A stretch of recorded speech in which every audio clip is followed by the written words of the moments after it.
because I'm not. Yeah. In terms of personal statement tips from Juki, can't wait, move on. Okay.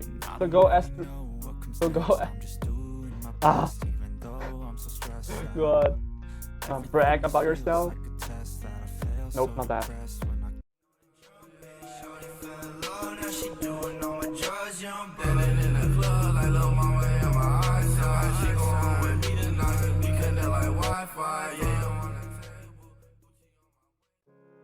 Alright guys, welcome back to the channel again. Juki here.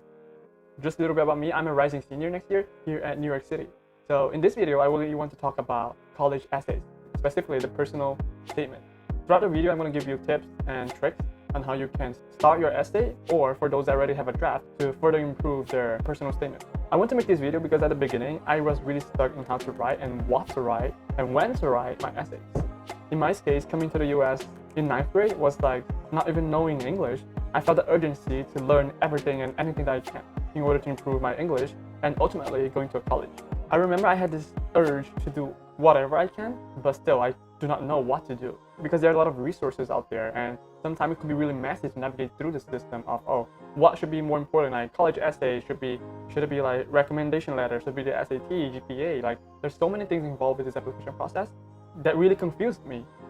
So this video is dedicated to my past self in order to demystify this college application process, but more specifically to the personal statement essay. Throughout my year of understanding and studying the college application process, there are 4 things I realized they look at. The first thing is self-awareness, basically meaning that how well do you know yourself. It is the practice of intrapersonal skills.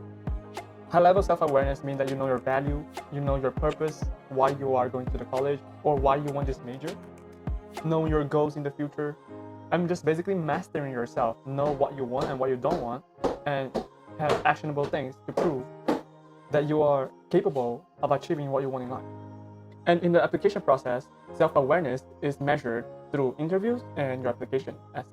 The second one is social reputation. So how well do you interact with other people, like your teachers or mentors or anyone in the school system or mentor outside of school. The interview and application essay is part of how you view yourself and your experiences and your origin, right? But now social reputation is how other people view you, and it could be portrayed through your recommendation letters. The third one is academic performance. I would say this one is a prerequisite to go to more prestigious schools. Academic performance also count like how you challenge yourself throughout your high school experiences. If you're taking the most out of your school, basically, if your school has AP classes, take them. If your school has IB programs, just try to challenge yourself academically. Now, the last thing I would say is basically impact and contribution you have done in your community. Most of the time, contribution is shown through volunteering experience, if there are any leadership positions you are taking in school, like clubs or anything like that, and also activities outside of school. Let's say you are part of an organization. Let's say you started your own company. And yeah, there are unlimited possibilities for it, both inside of school and outside of school. Now, a bonus admission officer want to see in your application is basically your ideology or passion in action, right? They want to know what are the interests that you have and if you're taking any actionable steps in order to pursue them. All right, now let's get more into the college application essay, or also known as a personal statement. As I already mentioned before, a personal statement is not really a place to have a list of all the accomplishments you have, or state your GPA or SAT score, or how other people look at you, or the story of other people. The personal statement is called personal for a reason. In this essay, you should be totally authentic and vulnerable of who you are, where you come from, and show your strength and uniqueness to the college application officer. Different colleges actually weigh differently on the application essay. Here is a list of how colleges prioritize different things that they receive from students. So let's say the personal statement and the rec letter, how they prioritize in terms of importance. For me, the college statements really want to measure how well do you know yourself and the intrapersonal skills you have. So basically the question of, what are your strengths? What are you good at and curious about? What are some hobbies that you do? What are your values? All these questions are really superficial, and yes, college want to see them, but most importantly, they want to see the why. Why you're passionate about this, why you have this value, why this is your story and your origin. Most of the time, this can feel really intimidating and mess up our mind, and we do not have the answer for it if anyone asks us. One tip that I would give in this part of knowing yourself is just to ask a friend of how they think about you. Most of the time, your friend knows more about you than yourself. So go ask 2 or 3 friends that you trust the most about how do they view you, and ask the question about the strength, values, and passion that you have. In case you're an overachiever and you are in either freshman or sophomore year, you can start this process by doing simple daily things like a daily journal, like a meditation you do to understand better yourself. The second tip that I would give is look at the people who inspire you daily. The YouTubers that you follow, someone who has a similar story, or someone that has a similar intention of what you want to pursue in the future. I would highly encourage you to go and watch their interview and the project they had worked on in the past and ask this simple question: why? Why they did what they did, or why kept them awake to do their work. So let's say, for example, in my case, one book that inspired me a lot when I came to the US is this book called Girls in Translation by Jean Kwok. When I was struggling with what to write on my supplemental essays, I watched her interview and got a lot of ideas and insight from her story of coming here to Brooklyn as an immigrant when she was 5 years old with her mom. Girl in Translation is a story about an exceptionally intelligent young girl, Kimberly Chang, and she comes to the United States with her mother, and they find themselves in a situation where they need to start their lives all over again, in this world that's totally incomprehensible to them. Her mother was an accomplished musician in Hong Kong, but here, she and Kimberly need to work in a sweatshop to survive. Well, Kimberly is a really smart girl. She's got a talent for school, but she has a really whole new challenge when she comes to the United States because she doesn't speak a word of English. The novel is also very much really a story about a girl who winds up living in 2 different worlds. She's got this exclusive private school she goes to, where she really has to cover up her world from the sweatshop, and meanwhile, after school, she's still going to help her mother. And as a result of living in these 2 different worlds, she meets a different guy in each world. One of the things that happens is that Kimberly has to make a lot of very important choices about who she's going to be with and who she's going to be. It's basically a story about loss of innocence. It's about overcoming hardships, but at its core, it's a love story. Although Girl in Translation is a work of fiction and not a memoir, it definitely was informed by my own experience and the experience of my family when we came to the United States and encountered a culture that we really didn't understand at all. I came to New York from Hong Kong when I was 5 years old, and my family, we had been pretty well to do in China, but when we got here, we had lost all of our money, and we wound up working in a sweatshop to survive, and we did live in an apartment just like the one in the book, where it was not heated, and I remember there was this pane of ice on the inside of the windows, and we had the oven door open because it was the only source of heat in the whole apartment. I started by wanting to write the book for my mother. No matter how difficult my early life may have been, my mother's was much more difficult. I wanted to let people know what my mother was really like. She's never really learned to speak English, so to an American, she comes across as quite simple. However, in Chinese, she's really eloquent and funny and wise. There are things that happen that are difficult that you can't forget, but I've always really felt compelled to write about them because when you bring those things into the light, you see that they're actually beautiful and that people can share in them and understand them. And how many people say, I was never able to talk about it, and now I feel that your book has helped illuminate this whole world.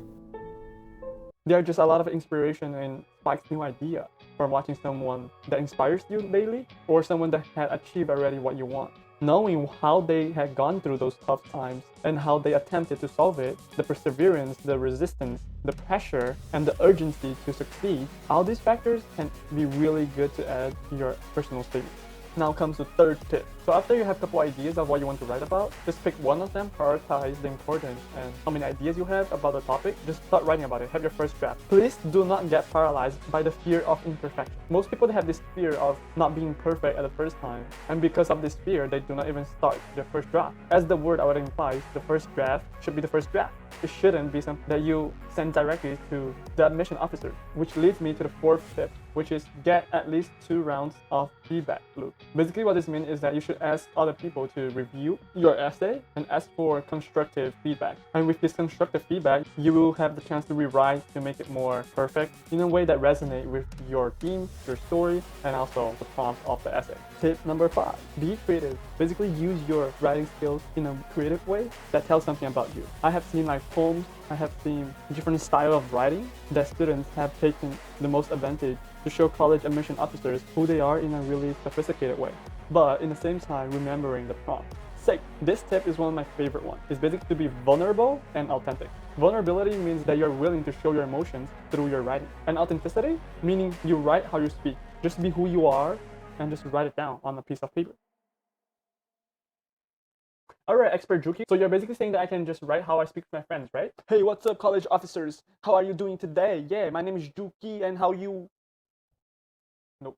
Tip number 8 is to not read a common app application prompts before having your first draft. For your first draft, I just want you to be fully authentic and vulnerable on your story. So just write something original about yourself without any restriction or anything. In this case, you should be fully advocating for who you are and your origin. Number 8.